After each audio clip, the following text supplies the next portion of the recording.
없으시기를 바랍니다. 저는 호소문과 야권 비판 두 가지 부분으로 나누어 연설을 할 것입니다. 먼저 호소문을 낭독하도록 하겠습니다. 윤석열 대통령께서는 계엄 담화문과 탄핵 심판 최후 변론을 통해 대한민국과 반국가 세력 간의 체제 전쟁에 대해 말씀하셨습니다. 바쁘고 버거운 일상에 치여 그 내용을 듣거나 찾아보지 못하였을 전남대 후배님들 그리고 광주 전남의 여러분들께 도움을 드리고자 여기에 나오게 되었습니다. 우리 대한민국은 건국 이래 북한을 주적으로 두고 있습니다. 북한은 공산주의 체제의 독재 국가로서 자유민주주의 체제와 철저하게 반대되는 체제를 따르고 있습니다. 6.25 전쟁 이후로도 북한은 다양한 대남 도발 행위를 저질러 왔고 대한민국의 군인, 국민의 목숨을 앗아갔습니다. 눈에 보이는 도발 이외에도 보이지 않는 곳에서 간첩 활동을 통해 대한민국을 적화 통일하고자 하는 노력을 지속해온 것을 알고 있습니다. 그럼에도 우리가 북한을 두려워하며 살지는 않았습니다. 대한민국은 그들이 도발한 것을 배로 되갚아줄 수 있는 군사력을 갖추었고 뛰어난 안보로 간첩들이 활동하지 못할 것이라고 믿어왔기 때문입니다. 또한 강대국 미국과의 군사동맹을 통해 자유민주주의 체제가 수호받고 있었기 때문입니다. 그런데 자부심과 믿음을 가지고 살아왔던 대한민국이 점차 병들어가고 있다는 것이 느껴졌습니다. 민주주의의 폐단 중 하나는 바로 중우정치라고 합니다. 중우정치란 모두가 동등한 권리와 한 표를 행사할 수 있는 민주주의가 변질되어서 선동된 대중에 의해 좌지우지되는 정치를 말합니다. 광우병 사태를 기억하십니까? 수많은 시민이 언론에 선동되어 이명박 전 대통령에 대해 비난하고 미국산 소고기가 수입되면 큰일이라도 날 것처럼 촛불을 들고 시위에 참여했습니다. 이는 언론의 악의적 보도에 의한 대국민 선동이었습니다. 그리고 그 다음 정권인 박근혜 정권은 언론에 의해 더 비참하게 끝이 났습니다. 언론의 주도로 세월호 사고가 자연스럽게 박근혜 대통령의 탄핵으로 이어졌고 그 과정에서 수많은 사람들이 촛불을 들고 거리로 나오게 됩니다. 분명한 것은 국민에게 촛불을 쥐어준 가장 큰 공이 언론에게 있다는 것입니다. 윤석열 대통령은 임기 초부터 야당의 강한 반발을 받아왔고 야당은 영부인에 대한 여러 논란을 만들며 특검을 요구했습니다. 이태원 참사가 있고 나서는 정말로 위태로워 보였습니다. 이태원 참사에 대한 대통령의 사과와 진상 규명을 요구하며 퇴진을 요구하는 시위가 이어졌습니다. 여전히 또 촛불을 들고 나왔고 그렇게 또 보수 정권은 촛불에 의해 무너질 것처럼 보였습니다. 다시 한번 말하고 싶습니다. 이 과정에서 대통령 퇴진 시위에 참여하도록 여러분을 부추긴 것이 누구입니까?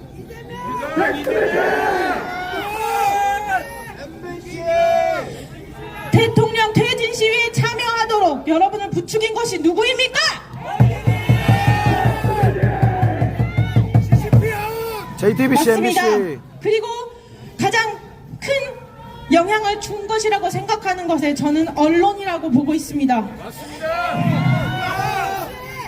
우리가 얻는 정보는 바로 언론으로부터 옵니다. 그러니 언론이 편파적이라면 민주주의는 중우정치가 될 수밖에 없습니다. 이태원 참사가 지나고 2024년 12월 3일 윤석열 대통령은 계엄령을 선포합니다. 대통령은 피를 토하는 심정으로 국민에게 호소한다고 밝히시고 반국가 세력의 척결을 주장하셨습니다. 제가 가장 안타까운 것은 정치에 관심 없이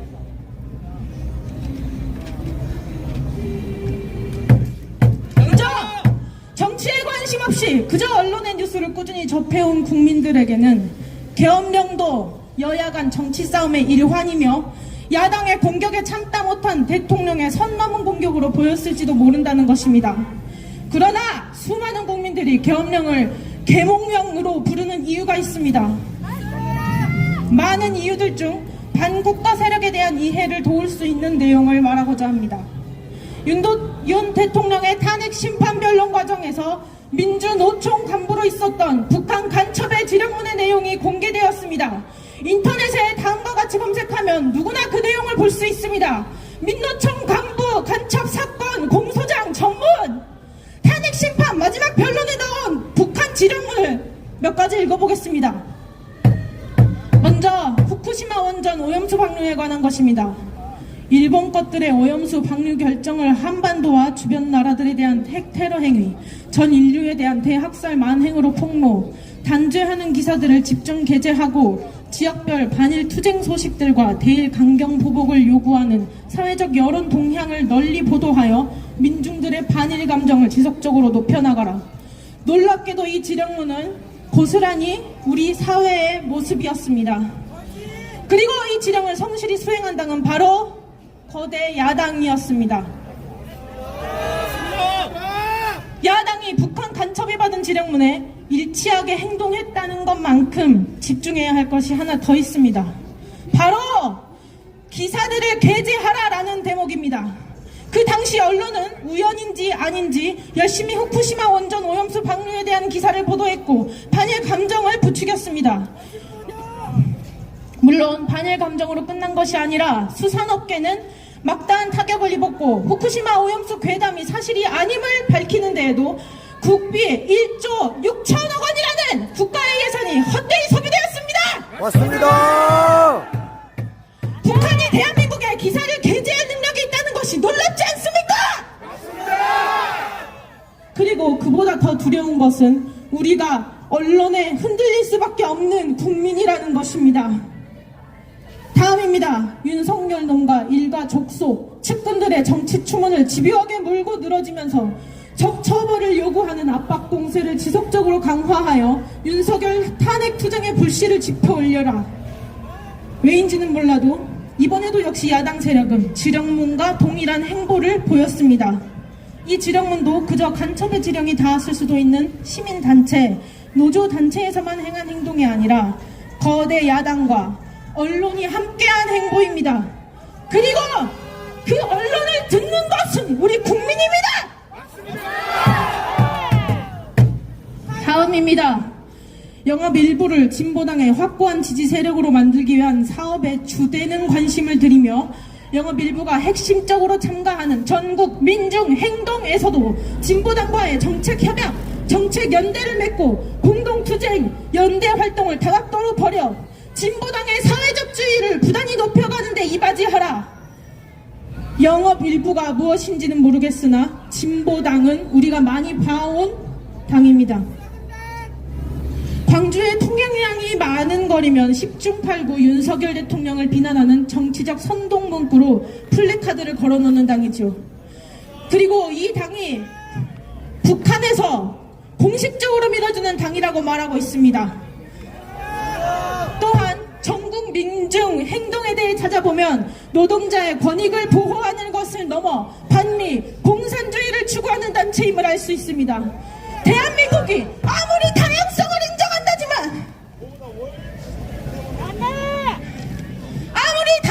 인정한다지만 도대체 언제부터 공산주의를 추종하고 자본주의와 자유시장 경제체제를 무너뜨리는 반국가 세력이 이 대한민국에서 버젓이 활동할 수 있게 되었는지가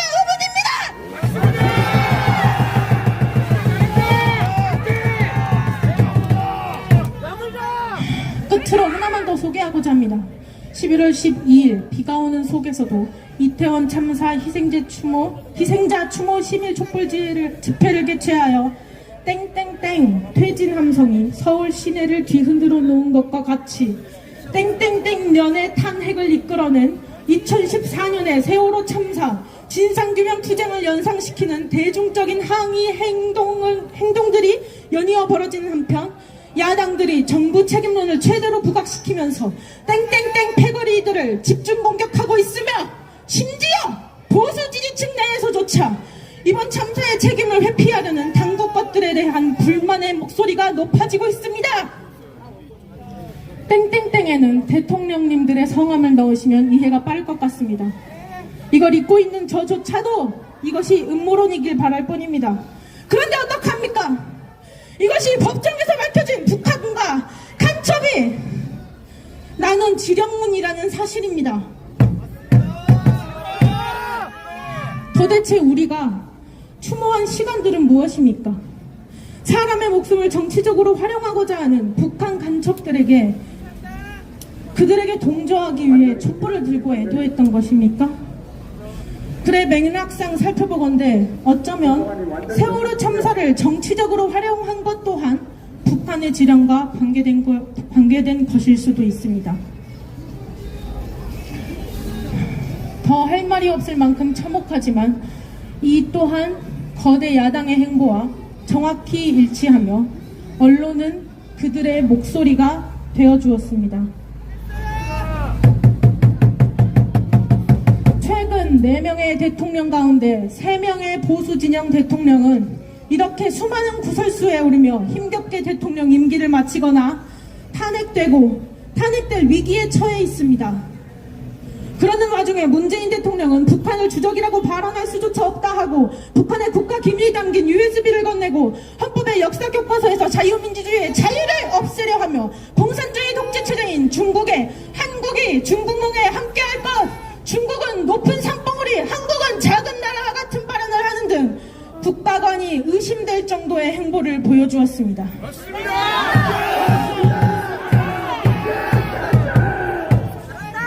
또한 거대 야당은 간첩법 개정을 반대하고 간첩의 지령문과 유사한 행보를 보이고 있습니다. 나아가 대한민국 주류 언론들은 모두 그들의 목소리가 되어주고 있습니다. 뉴스를 제외한 유튜브나 다른 정보 매체를 가짜뉴스 취급하는 프레임 지겹습니다. 우리는 수많은 정보를 유튜브를 통해 얻고 살아갑니다. 때로는 그 중에 거짓 정보도 있습니다. 하지만 우리가 유튜브에 떠도는 거짓 정보에 속을까 걱정합니까? 해당 영상의 댓글만 봐도, 다른 채널의 영상만 봐도, 관련 정보만 검색해도 쉽게 교차 검증이 가능합니다. 맞습니다. 디지털 시대를 살아가는 우리 국민들은 누가 가르치지 않아도 디지털 리터러시를 습득하고 살아갑니다. 맞습니다. 반면 지상파 방송이라는 권위, 뉴스라는 권위를 바탕으로 시민들의 정보를 제한하고 원하는 방향대로 사회를 보여주며 사회를 분열시키고 양극화시키는 위험성을 가진 언론 매체가 바로 주류 언론입니다. 맞습니다. 더욱이 그들의 보도는 가짜뉴스더라도 그 진위를 판별하는 것이 일개 시민의 입장에서는 너무도 어렵다는 것입니다. 그런데 위에 북한 간첩의 지령문이 보여주는 것은 이런 위험성을 가진 언론이 거대 야당과 함께 국가의 혼돈을 야기했다는 내용입니다. 대통령 탄핵 심판 최후 변론이 있고 난 후 좌경화된 주류 언론들은 정당들의 의견을 전달한다며 남탓, 사과 없이 정당성 주장, 음모론, 극우 유튜버 개몽령 발언과 같은 내용의 기사를 보도하였고 다른 언론사도 최후 변론에서 있었던 여러 발언들을 재조명할 뿐이었습니다.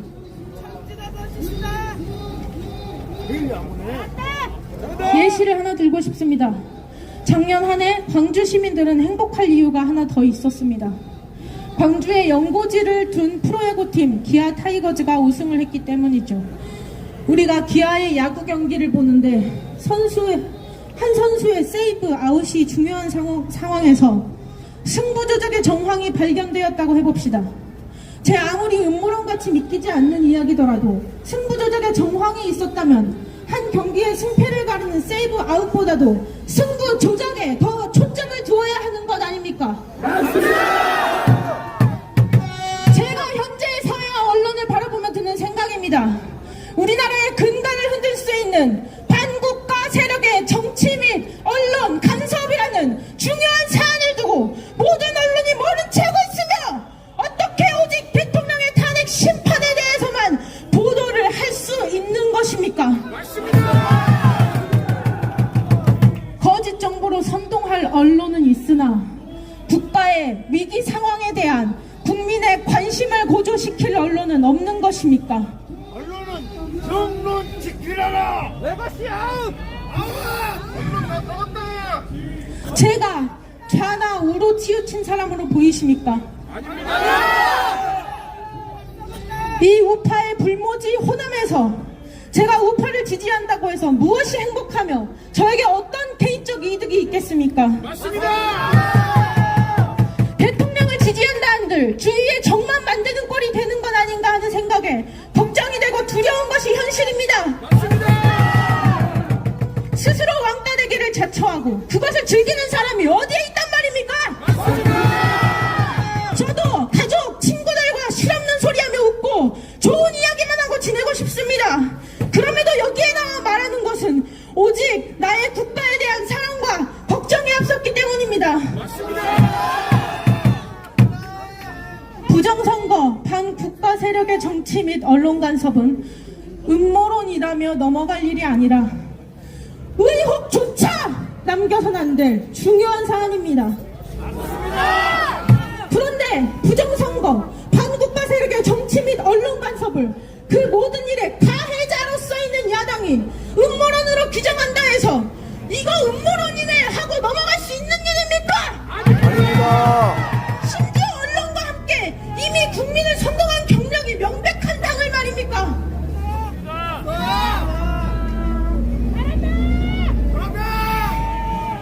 윤석열 대통령의 탄핵은 반드시 기각되어야 합니다. 이대로 탄핵된다면 부정선거, 반국가 세력의 정치 및 언론 간섭은 지금이 아니면 다시는 꺼낼 수 없는 이야기가 될 것입니다. 맞습니다. 결코 음모론이 아니며 최근 있었던 CPEC에서 본 것처럼 미국의 정부와 트럼프 대통령도 공식적으로 인정한 내용입니다. 혹 음모론이라고 할지라도 결코 정황조차 남겨선 안 될 일입니다.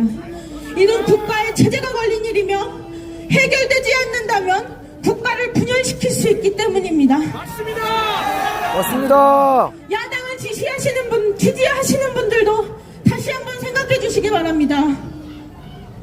윤 대통령의 임기가 고작 2년가량 남았습니다. 언론사들을 통제할 힘이 없어 내란 수개나 일컬어지고 헌법상 대통령으로서의 권한을 다하는 것이 전부인 대통령이 무슨 권력을 누리겠습니까? 제발 대통령께서 칼에 뽑으신 일을 마무리 지을 수 있도록 도와주십시오. 국민 여러분, 제발 관심을 가져주십시오. 뭘 자꾸 말할 게 있어. 대통령이 잘했으면 탄핵이 안 되겠지 라고 말하거나 정치 이야기에 뭐하러 열을 올리냐며 관심 끄고 말을 하지도 말라는 분들을 보았습니다. 그런데 대통령의 탄핵 심판조차 극좌편향적인 재판관들이 맡고 있습니다. 스스로를 좌파라 주장하고 공식적으로 사회주의와 공산주의를 추종한다고 밝힌 사람들 말입니다. 국가 대통령의 탄핵 여부를 결정하는 가장 합리적이어야 할 자리조차 좌우 진영 갈등에 물들어버린 것입니다. 이 상황에서 도대체 어떻게 대통령이 잘했으면 탄핵이 안 되겠지 같은 무책임한 말을 할 수 있단 말입니까? 맞습니다. 국가의 미래를 생각한다면, 다음 세대를 생각한다면 어떻게 그런 말을 할 수가 있다는 말입니까? 저는 지역 갈등을 뛰어넘어 전국의 모든 국민이 스스로 정보를 찾고 정보의 논리성을 따져보는 등 개인의 역량을 스스로 기르고 빼앗긴 주권은 본인이 직접 되찾아 쟁취하는 힘있는 국민들이 되기를 소망합니다. 이렇게 나약한 정신 상태로 어떻게 다음 세대에게 이 사회를 물려준다는 말입니까? 맞습니다. 그런 일은 도저히 두고 볼 수가 없어 불안함과 죄책감에 제가 여기에 나서게 된 것입니다. 맞습니다. 화이팅! 우리 기성세대가 더욱 강해져서 대한민국을 지성과 품위를 갖춘 강대국으로 이끌어가기를 소망합니다. 이상으로 호소문 낭독을 마치겠습니다. 와. 와, 소름 돋았어. 소름 돋았어요, 진짜로.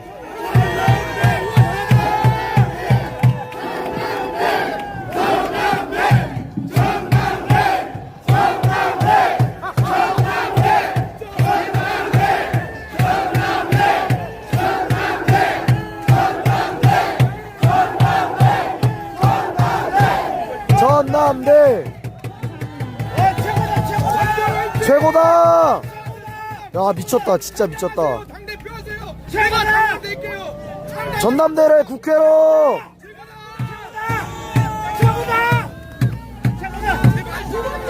미친 거 아니야 진짜. 너무 잘한다. 비판에 대해 역대급, 역대급. 말씀드리겠습니다. 현재 대한민국의 안보에 가장 큰 위협이 되는 나라는 북한과 더불어 중국이라고 할 수 있습니다. 최근 몇 년간 북한과 중국이 우리나라에 일으킨 일들을 말씀드리겠습니다. 북한은 대한민국 쪽으로 지속적인 탄도미사일 발사, 오물풍선 등 도발 행위를 멈추지 않았습니다.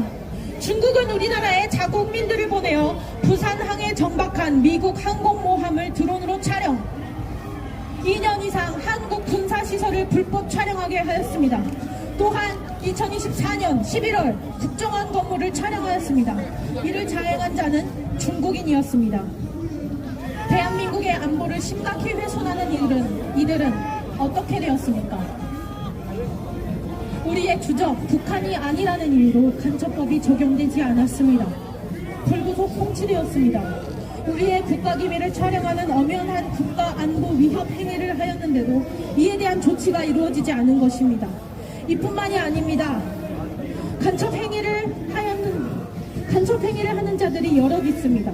중국의 국외 비밀경찰서로 밝혀진 서울 송파구의 중식당 주인, 비밀리에 국가의 중대한 첩보임무를 수행하는 우리의 군랭요원 명단을 대량으로 중국에 유출한 정보사령부 군무원, 4조 3천억 원 상당의 첨단 기술을 중국으로 유출한 전 대기업 임원, 이들 역시 간첩법을 적용받지 않았고 각각 업무상 횡령, 국가기밀보호법 위반, 부정경제방지법 위반 혐의로 송치되었습니다.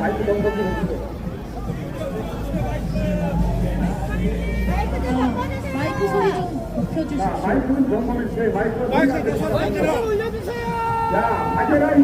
저분 음료수 가지고 계셔갖고 물 드셨어요.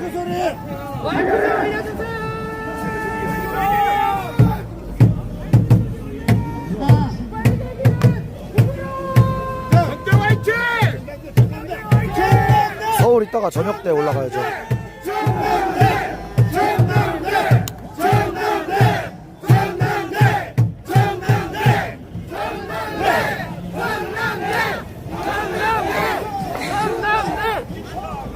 형법 제98조에 따르면 간첩죄는 1. 적국을 위하여 간첩하거나 적국의 간첩을 방조한 자, 2. 군사상의 기밀을 적국에 누설한 자에 한하여 적용됩니다.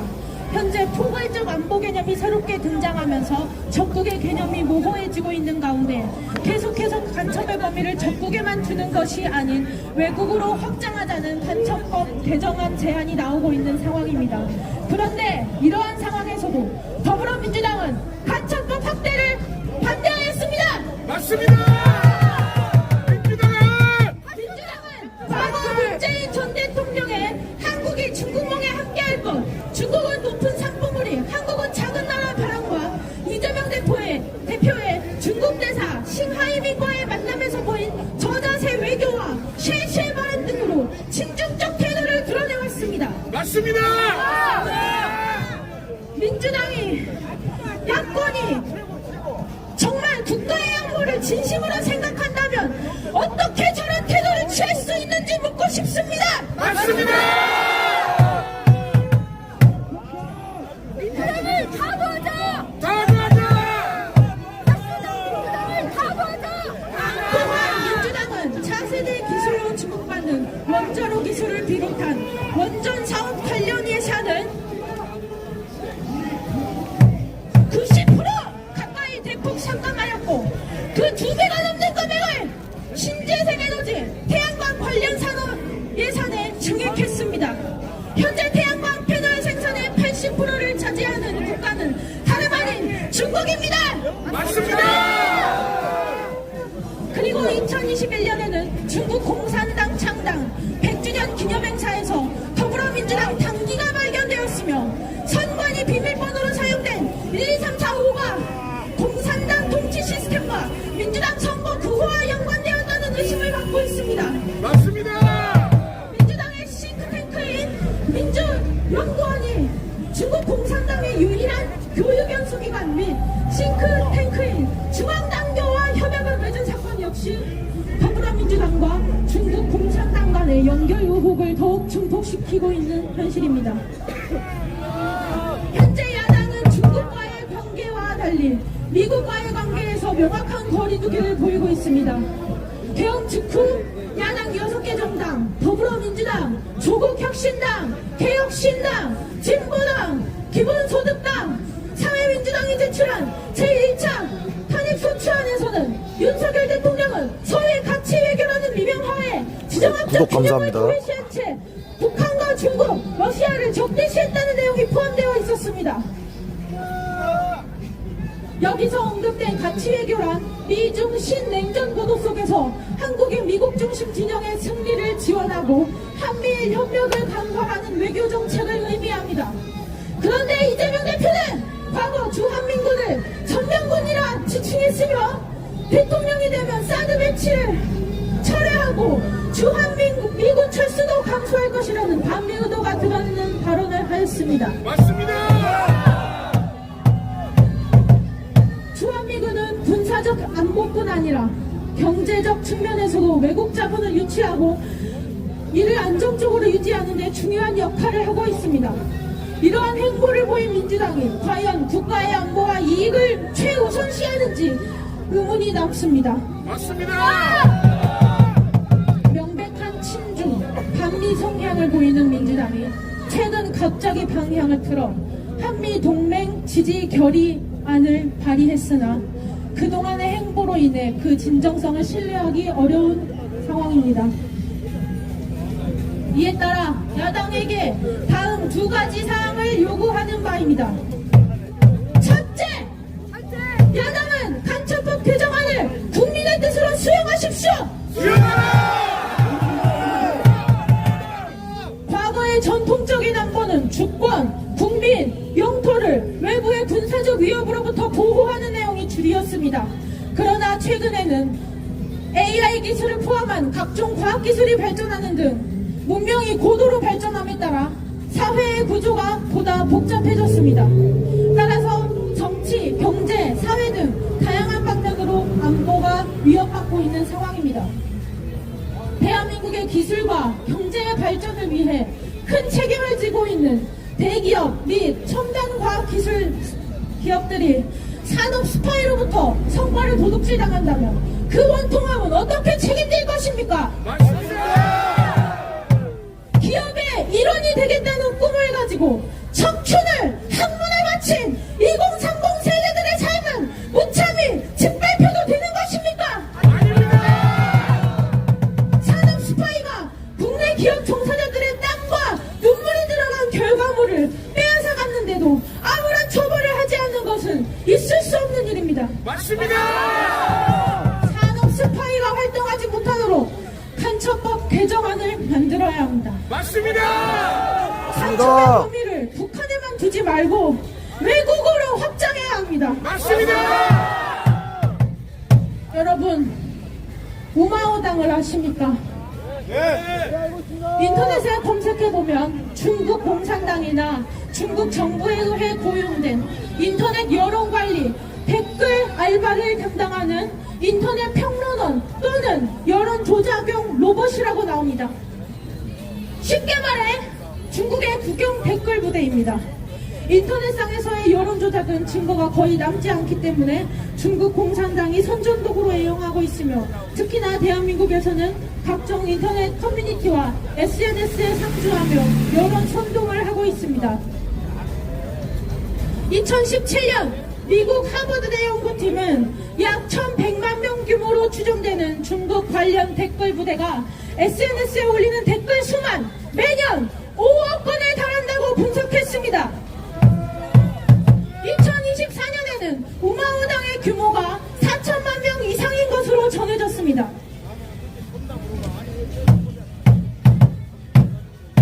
몇 년 전부터 각종 미디어에서 노출되었던 불쾌한 단어들을 떠올려 보십시오.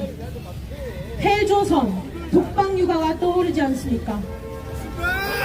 페미니즘은 우리나라의 젊은 남성들을 분노케 했습니다. 남성들을 잠재적 성범죄자로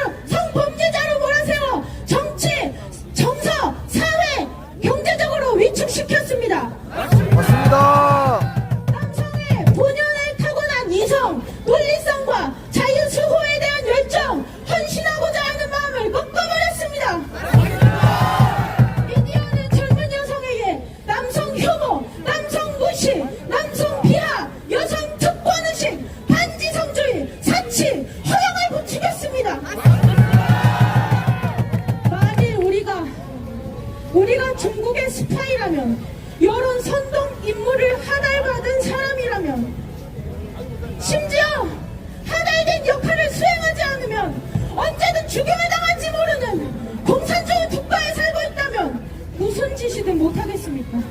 예, 감사합니다.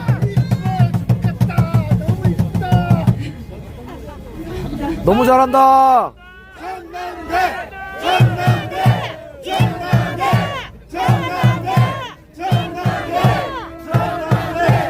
전남대! 뉴스, 예능, 블로그, 유튜브, 인스타그램 같은 각종 미디어를 활용해 남녀 갈등, 세대 갈등 이런 것들을 부추기고 민족이 자기들끼리 치고받고 서로의 아픔과 상처는 못 본 채 하고 개인의 안위만 중요시하며 스스로 멸하도록 하는 방법을 택하지 않겠습니까?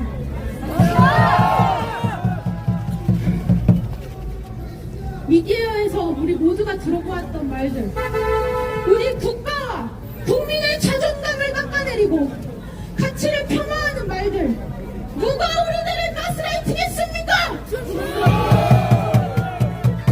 더 이상은 이러한 사이버 테러에 당하고 있을 수 없습니다.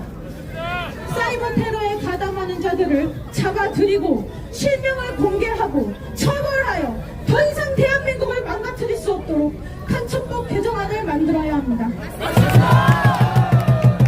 간첩의 범위를 북한에만 두지 말고 외국으로 확장해야 합니다. 둘째, 대한민국의 경제 성장과 안보를 위해 반미 진중 행보를 멈추십시오. 어쩌라. 미국은 공식적으로 자유민주주의를 수호하는 나라이며 자유민주주의를 토대로 경제, 기술, 문화의 성장을 선도하는 나라입니다. 그러나 중국은 공식적으로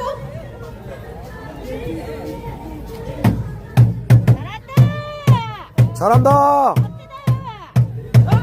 그러나 중국은 공식적으로 공산주의 체제를 따르는 나라입니다. 독일의 나치, 그 학살자가 따르는 사상이 무엇이었습니까? 공산주의! 맞습니다. 공산주의, 사회주의입니다. 더 나은 사람, 멋진 사람이 되고 싶으면 배울 점이 많은 자의 곁에 머물며 그가 먹는 것, 말하는 방식, 사고 방식, 모든 것을 보고 배우라고 하였습니다.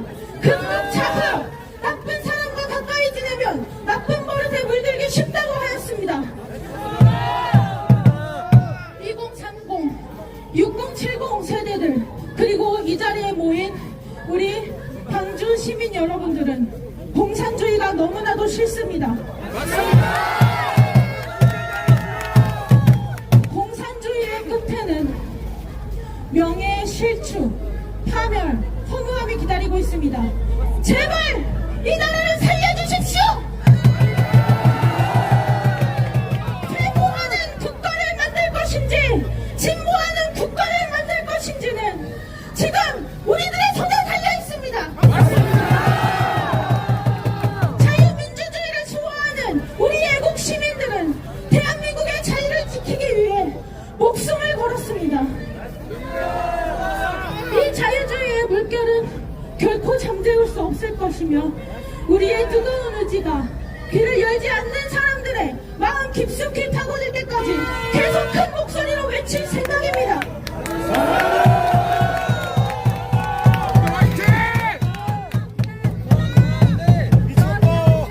전남대 짱이다. 전남 화이팅!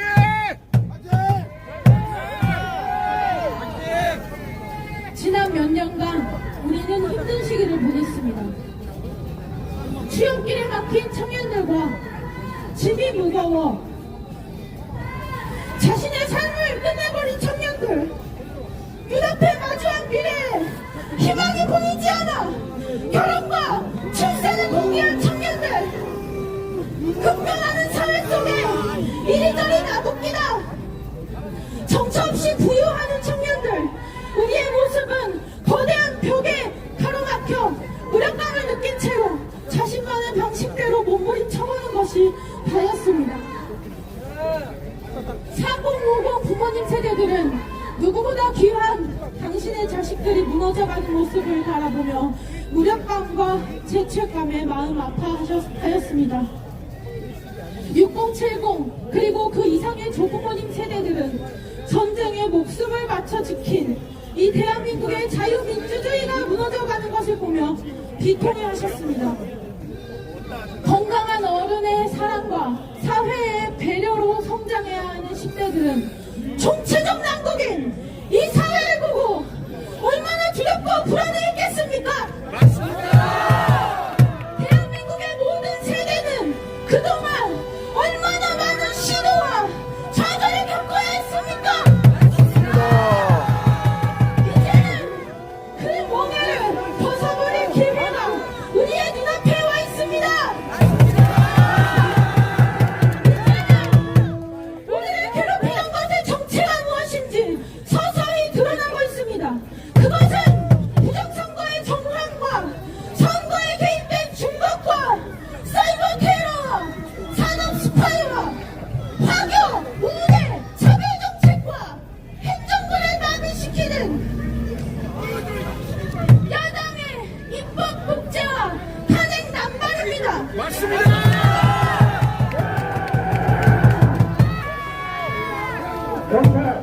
경찰, 경비실세 경찰.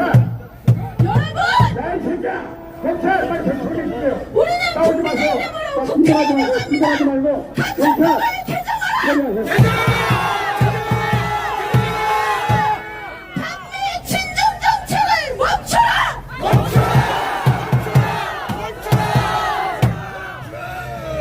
연설에 귀 기울여주신 분들께 진심으로 감사의 말씀을 드립니다. 자랑스럽다, 박수. 그리고